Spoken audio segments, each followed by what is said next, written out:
how do what we're talking about, um, how does it come, how can it become across, because it can easily be heard as a new ideology, or that what we're discussing here is in any way trying to come across as convincing someone else of this, because a listener can interpret and listen to what we're discussing as, well, these are these guys' ideas about this, judge it as, oh, I believe this or I don't believe it. It's tough in communicating what we're trying to communicate to come across in a way that um, isn't coming from a perspective of us intentionally trying to convince someone of this, or that we're talking about a belief system or an ideology that we're trying to push forward. I have to laugh because maybe now we have to convince them that now we're trying to not convince them. I mean, just in our own relationship here, we spent a number of years discussing this, and then a number of years of not discussing this at all, and then coming back and then discussing it a little bit more. Right. Yeah. But for me, there was certainly a part for me for a number of years, especially in the beginning, really trying to understand what the conversation was all about. Really trying to grapple with it and wrestle it, reading as much as I could, grasping for understanding, convincing myself, do I agree with this? Do I don't agree with this? Actively seeing what's going on in myself. A number of years that all dissipated. And then I come back to these conversations like we did in Wisconsin a couple months back. All of a sudden I'm listening to you talk about something and hearing the words coming out of my mouth, as they are in this weekend too, and I don't feel like we've either convinced one another of what we're discussing. It's not an intellectual convincing that, I've spent a number of years talking to Paul, I've got what he said. I didn't get it through what you've said, right? There wasn't anything to get, but it wasn't a understanding that came through me adopting the discussions that we've had. Mm-hmm. So I think that is part of the conversation I'd like to get into a little bit now, if there is a conversation about it, if maybe that was enough to say. But for listeners, for people listening to this, that's something that they're going to be wrestling with, I think. Okay, it comes down to what is it that we are trying to point to, or what is it that we're trying to communicate? That's what it comes down to, right? Are we positing some kind of new ideology, some new way of living, some new religion, some new belief system? Are we trying to convince somebody of some idea? We could easily, it can look as though we might be doing that, but we both know that's not what it's about for us.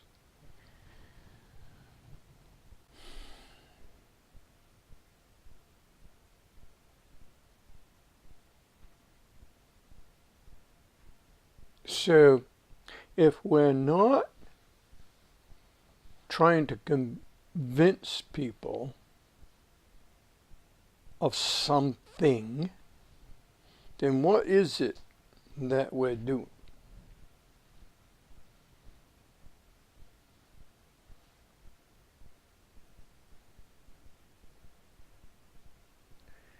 The difficulty in this is we're trying to point to something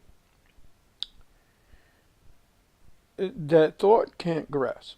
We're trying to say that thought and all its ideological authoritarian principles are not going to save our asses. Matter of fact, if you look out there in the world, you can see where it's getting us into all kinds of trouble. So there's got to be another way. Hate to call it a way, because that smacks of religion and again, authoritarian principle. So it's a kind of, not a good word to use, but we're trying to point to something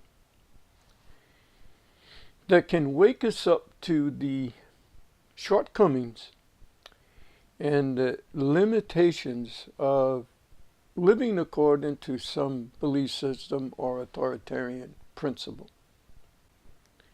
We're trying to say, hey folks,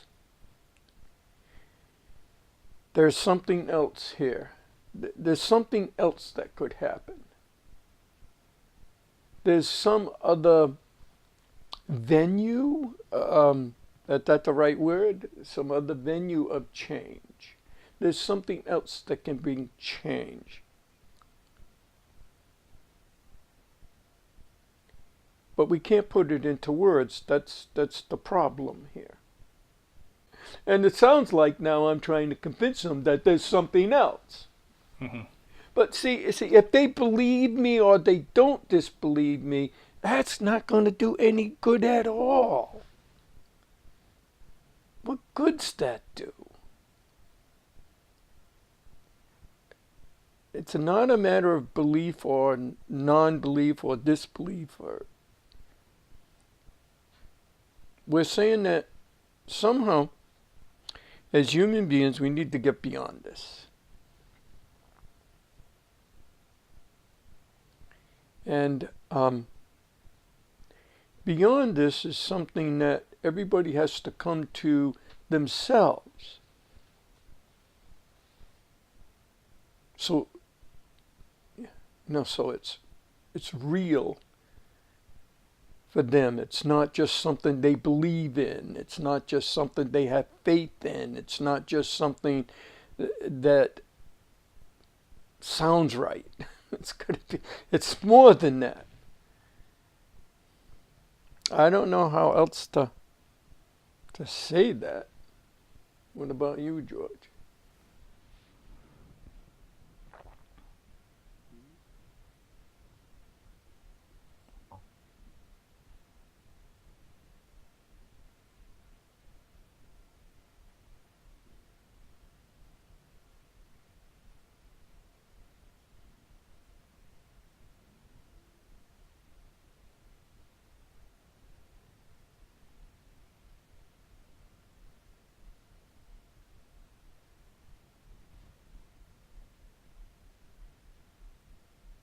That's it. That's it.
Yeah, I don't know. There's a blank on that one, Paul. The question.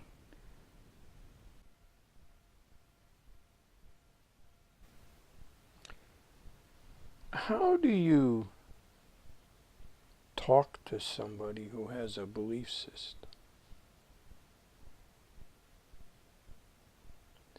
Seems like you're talking to the belief system.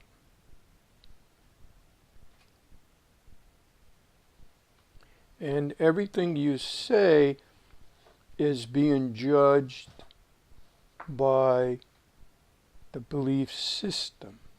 It's being interpreted through that system. So if you're trying to communicate something that the belief system hasn't got a clue about, you're going to get nowhere. So unless there's as we discussed earlier, unless there's a passion for truth in that person, there's almost no sense in trying to communicate about this. Well, the passion for truth may be there. The passion, the truth is there. Mm-hmm. Right? They're behind that. Yeah. So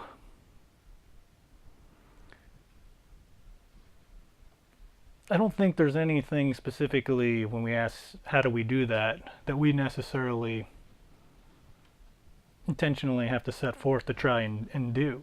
And the truth is already there. That's hearing what's being said or the discussion that's happening. It's behind the belief system. Mm-hmm. And there's nothing really that we have to do specifically that might make anything happen.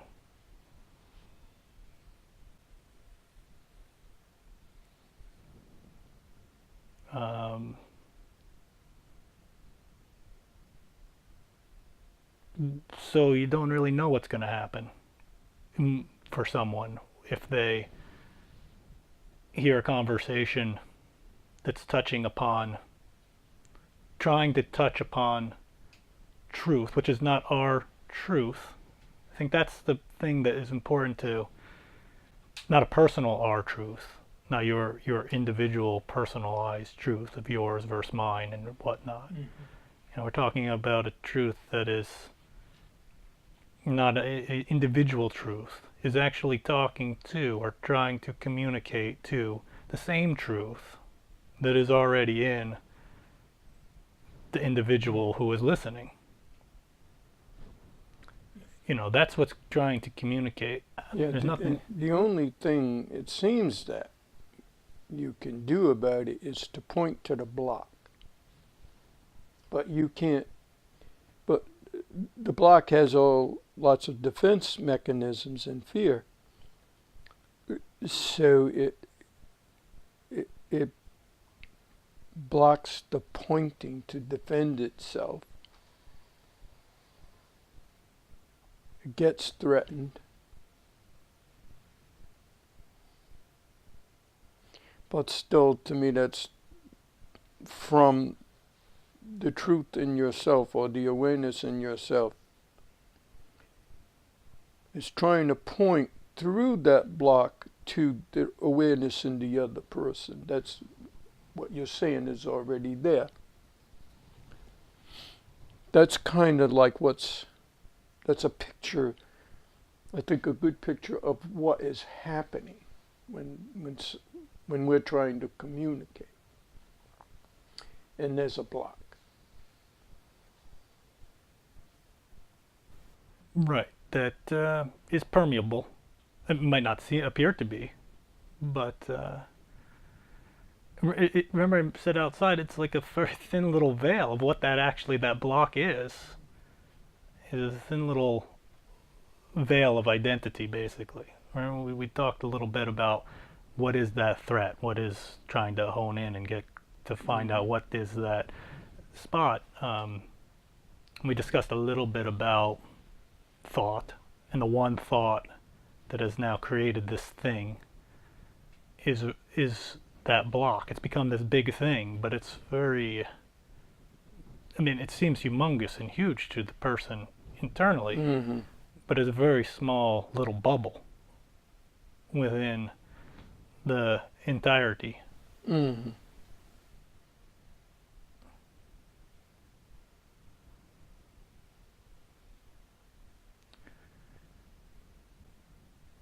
So, it sounds probably very presumptuous to a listener here to say that we are communicating truth, listening from the ears of the small bubble, right? Saying, "Oh yeah, we're not actually. This is not my personal truth." And they're listening. Well, that's your own personal truth. So it sounds very presumptuous, if that's the word I'm using correctly. Is it? You know what I mean? Presumptuous.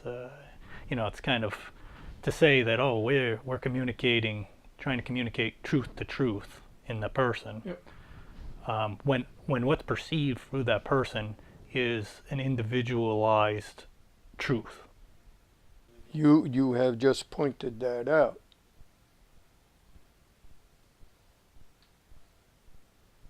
So, if that's seen, then maybe we've communicated. You're pointing to a block. And as you're pointing to that block, if there's a passion for truth in the other person, the person is not involved in all their self-concern, then maybe there can be some communication about that. It might be more like if like a little dam that breaks, the truth is on this side of that veil pointed to. It might be just in the context of a conversation that it could be communicated through Right. that. Just the seeing that of that alone. And we've seen that happen with me and you sitting in the kitchen table just over in the other room where Years ago. there was a passion for truth within yourself, and there was communication between you and I, which changed your life. So it does happen. Yeah. Oh yeah. Yeah, And that it would wasn't be- something new. I mean, it really wasn't something new. It was openness was there the whole time. Right. Whether I saw it or not. If I could see it, if I can even see it, it was openness was there the whole time.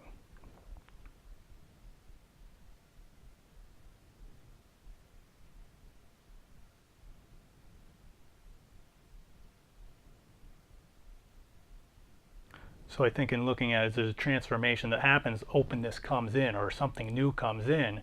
It really isn't something new coming in. Something really isn't changing because something was already there already is kind of what I'm trying to describe. Yeah, yeah, yeah, that's clear.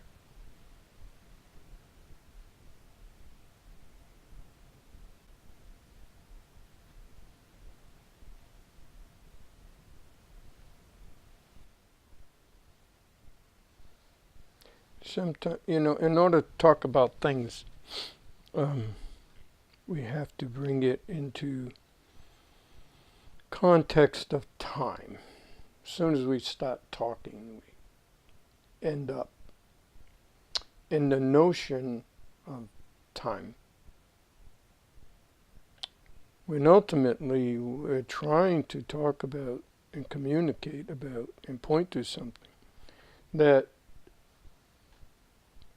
is not in time. It's timeless. So there's the thing that you're dancing with that I see you're dancing with there. And I think that that's something that has to be, thought is not going to grapple with that, and thought is not going to figure that out. I can just see people all twisted up doing, their brains doing all kinds of yogic positions trying to figure that one out. You know, not going to happen. And that can only be understood, what you're trying to articulate there, can only be understood from the timeless. Can't be understood in the context of time. But we're stuck talking about it in context of time. There we are, you know.